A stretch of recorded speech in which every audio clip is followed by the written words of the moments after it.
Okay, everybody, we're back here in the what I like to call the engine corner.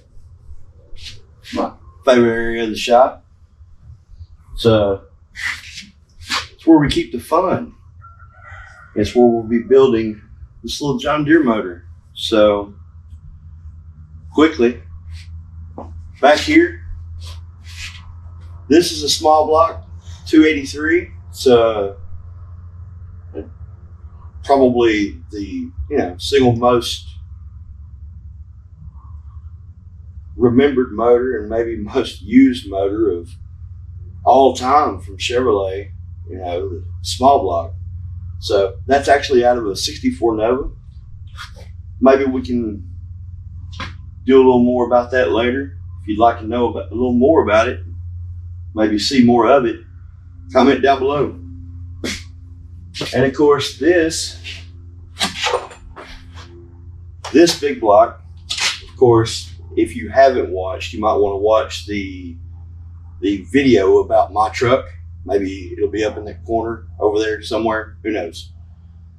But we're going to be building this to go in my truck to take my father back home and hopefully have a little bit of fun. So keep your eye on that one. Back to this John Deere motor. We've got everything cleaned up. I just need to wipe the block down as far as all the main bearing surfaces and everything, cam bearings, balancer bearings, and make sure all of that is dust free and lint free.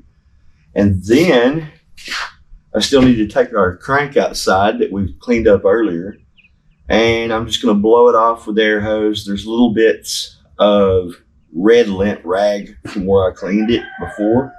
We're going to make sure we get all of that off, and then we'll come back here and maybe I can show you a little bit about engine assembly as we get this put together. So stay tuned, keep watching, and let's have some fun. All right, guys, real quickly, we've got everything cleaned up pretty well. We're just going to wipe it down with some paper towels and then wipe our crank up, get it all cleaned up and ready for its new dance. The one thing I can tell you about engine building, if you haven't built your first motor, or maybe you've built a lot of motors, I'm sure everybody's got their own opinion, but let me say this. I've never seen an engine fail over being too clean, but I have seen them fail over not being clean enough. So with that said, it takes extra time, but take that extra time, get it clean right. That way, when you get everything together and you go through your braking, you know it's going to survive. So with that said, there's no such thing as too clean. What do you do to clean your blocks? What do you do to get your parts ready? Comment down below. Love to hear from you. All right, everybody. I got a light on here, and I'm just going to try and move you in so that you can see what I'm going to do here. And I'll just do one real quick, and you can kind of get an idea. And then hopefully we can move along. What I'm going to use is just a blue shop towel, blue paper towel.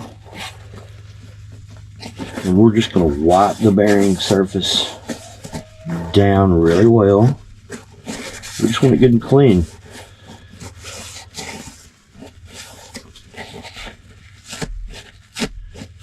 There we go.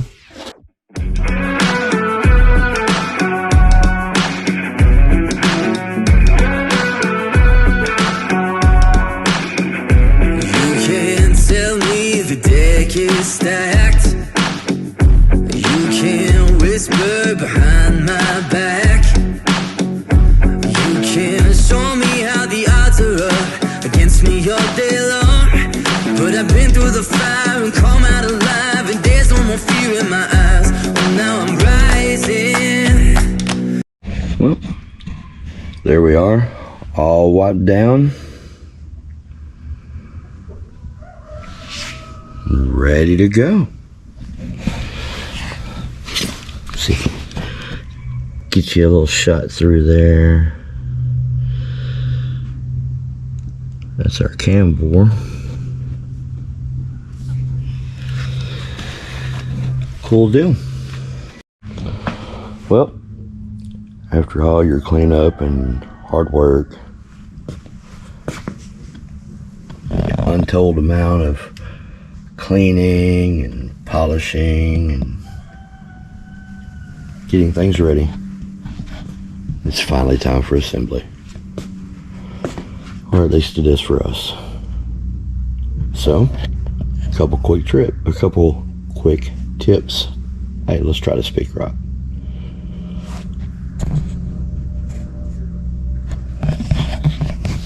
So, a couple quick tips, which if you watched the Austin 5.3 video, you've already saw this. However, if you hadn't, go watch it. But if you don't have time, or you're just not interested in LS's, although they're cool, let me give you the same lesson again when it comes to main bearings. Two different styles of main bearings.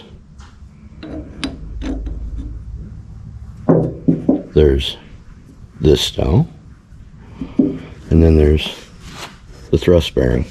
Of course, the thrust bearing keeps the crank from being able to move backward or forward in the motor and cause damage. So, as far as the bearing goes, you want to make sure that you get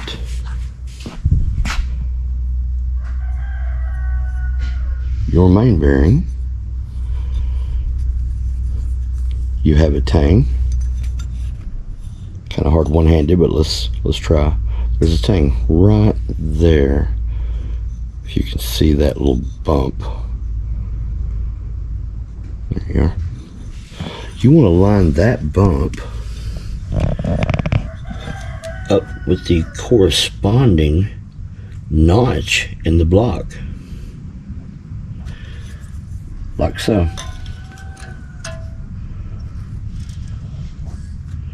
Just put it there in the notch and push it in until, as you can see, it's level.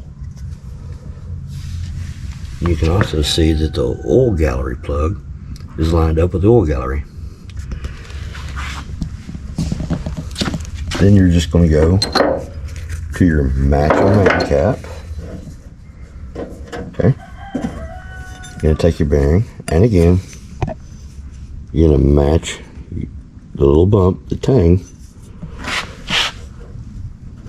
up with the indent on the cap.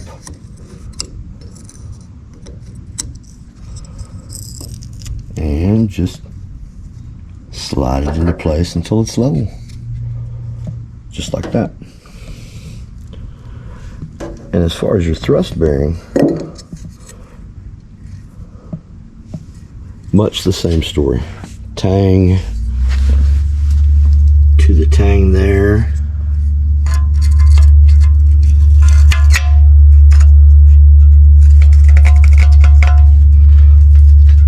Just like so. Let's get our dead blow hammer.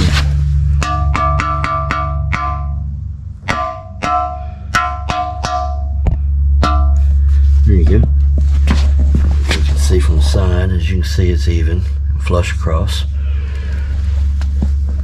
We'll clean that little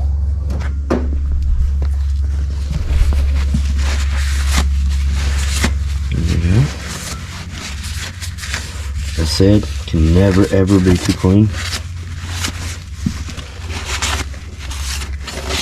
Okay. And then of course the same thing at this end, where your thrust bearing goes into your cap. Match up your tang to the tang.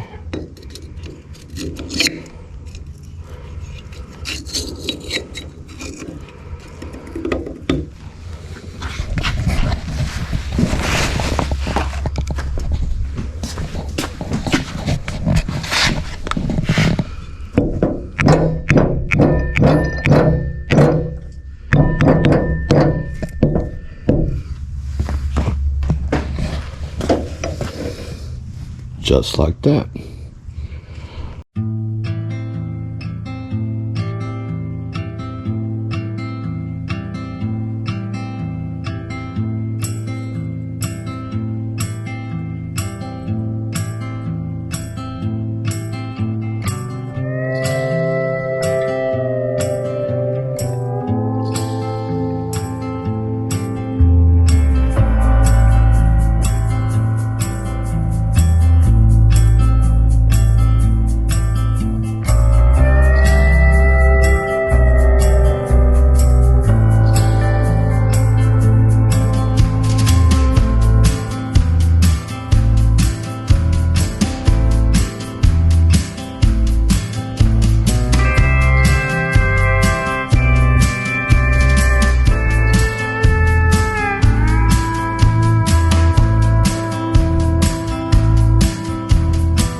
Okay, so now that we've got our main caps in, and as you can see, everything turns free by hand,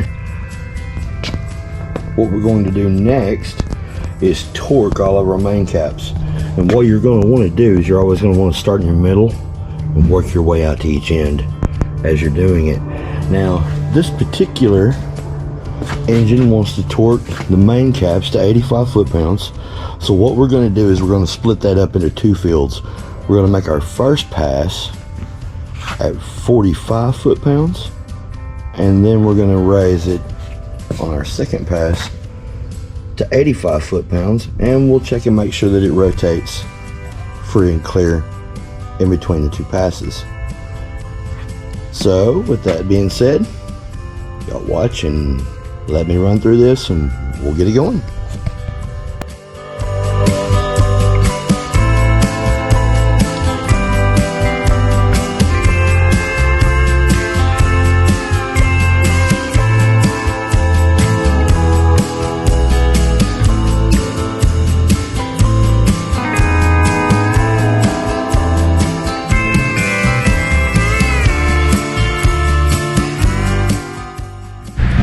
Guys, one more thing I usually do after I'm done with my torque sequences, just so that I have something to verify and go back and check later, and I know I've done it, is I'll take a paint pen and I'll mark my bolt, and I'll do that on each bolt. That way I know going back whether or not I've torqued to yield. That way I know everything's addressed. That way if I walk away, have to do something, when I come back I can look and I know which bolt has been torqued and which one hasn't, or whether or not things have been addressed. So something you can do on your builds just to help you keep up with things. Figured I'd show y'all a quick lesson on how to put together your pistons and your rods. In our particular case, it's not always going to be like this, but in our particular case, the factory rods are labeled front, and you correspond that with the front on the piston. I don't know if you can see it right there, but it does say front. And if you look inside the piston, or inside the cylinder sleeve here, you'll see that, there you go, hopefully you can see in there and see that it's labeled forward as well on the top of the piston. Very important that you get those set up right, because if not, ooh, it could be really bad. All right, we'll go back to time lapse, guys.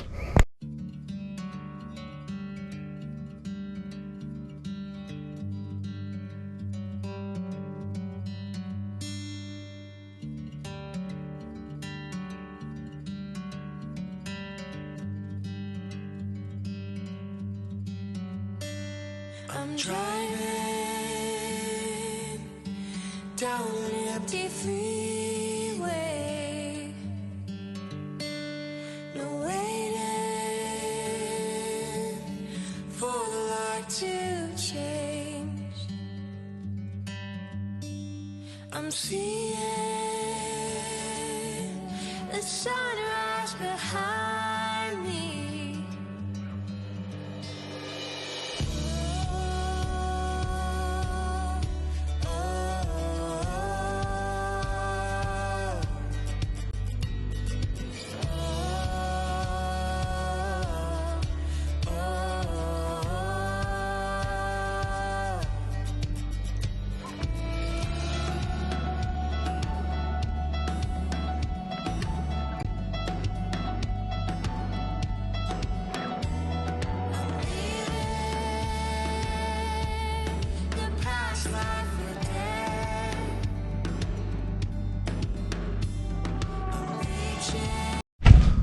All right, everybody.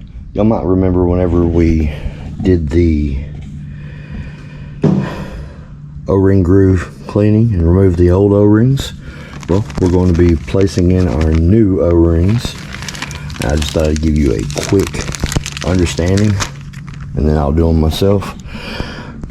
On this particular kit, we're going to place the orange O-ring inside the second groove. I don't know if you can see that. Inside the second groove, and then we're going to place the black O-ring in the bottom groove, and then there's a square O-ring, and we are going to place it on the sleeve itself. So with that said, I'm just going to go ahead and do this and give y'all a time lapse. So enjoy.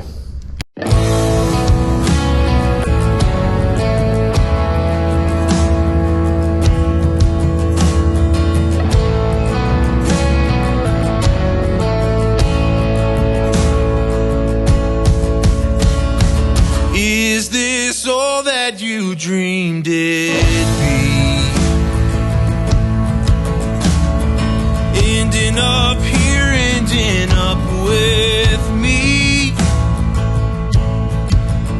Well, you could have gone anywhere, been anyone. Well, you stole my heart like a thief on the run. For taking chances, but you've taken a chance on me. And now we're building bridges as far as the eye can see. And I never thought I'd find anything close to all that I knew you would be. Ain't it beautiful?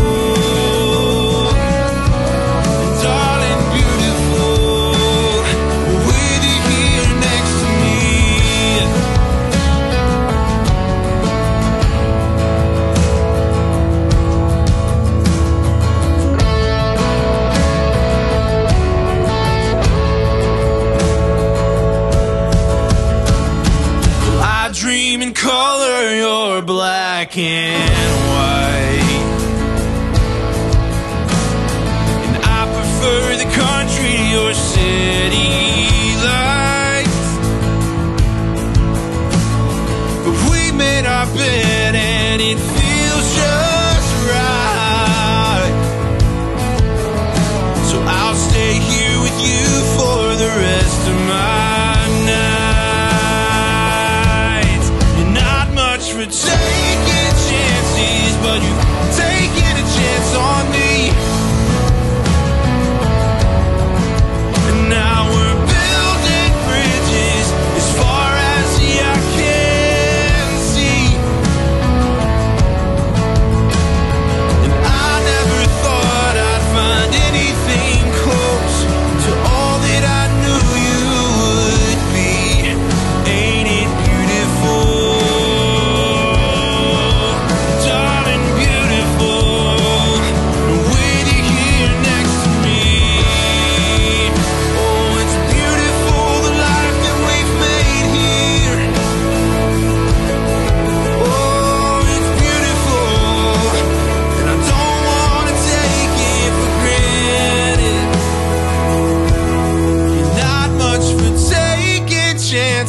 But you've taken a chance on me. Now we're building bridges as far as the eye can see. And I never thought I'd find anything close to all that I knew you would be. Ain't it beautiful? Darling, it's beautiful with you here next to me.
Alright everybody, so I had to take out for a couple of days,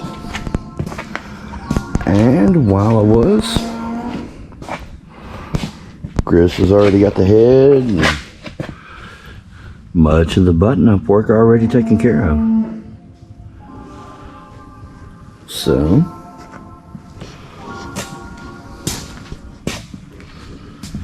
there's still a few things we'll have to do.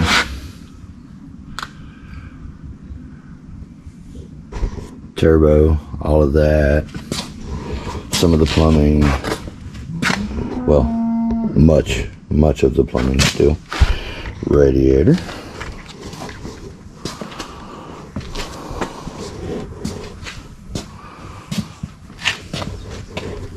Yeah. So we still got a bit to do.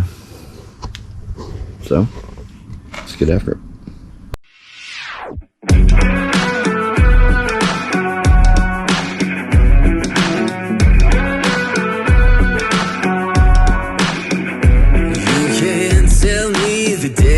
Stacked. You can whisper behind my back. You can show me how the odds are up against me all day long. But I've been through the fire and come out alive, and there's no more fear in my eyes. Oh, now I'm rising, and you can't bring me down. You can't stop me now.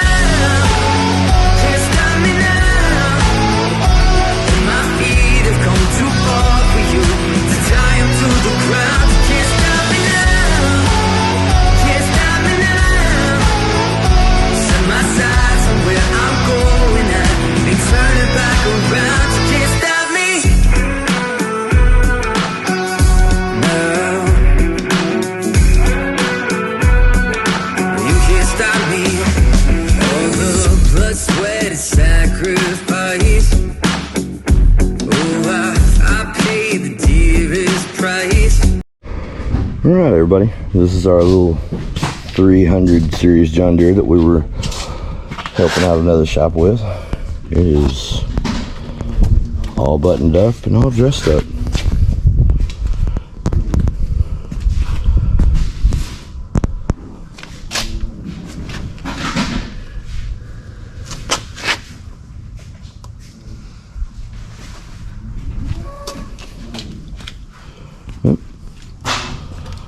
That's that, guys. Hey everybody, thanks for watching. Please subscribe and hit the like button. And don't forget to share and hit that notification bell.